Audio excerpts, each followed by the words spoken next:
তো hello guys, আসসালামু আলাইকুম। সবাই কেমন আছেন? আশা করি সবাই ভালো আছেন। তো আজকে আমরা আইলাম, আমরা দুজন আজকে এলাম একটা এমন একটা জায়গা, মানে ওই জায়গাটা খালি সাপ পোকা একদম বিভিন্ন ধরনের ভয়ানক ভয়ানক বুঝতে পারে খালি, হয় না? তো আজকে ওটি যাবো পুরো রিস্ক নিয়ে, খালি তুইকে দেখাবার জন্য, এই ব্লগটা বানানোর জন্য। মানে একে রাত ভয় আছে, তারপরে তুইকে ব্লগটা দেখাবো আর কি। তো চলো।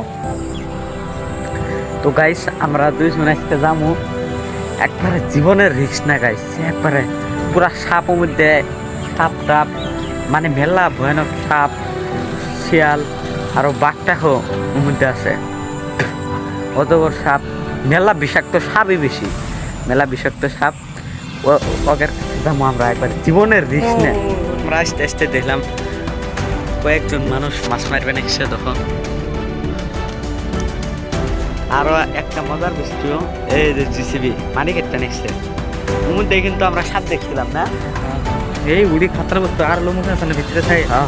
আমার জন্য ওর মধ্যে কিন্তু তো গাইস ফাইনালি যাবা নাকছি, কিন্তু আমরা জীবনের মানে আমরা যাবা নাকছি গো।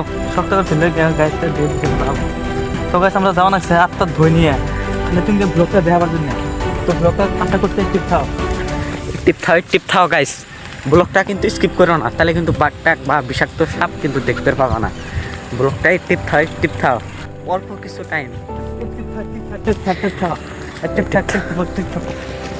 মেলা বুঝতে পারছি দেখতে পাবা।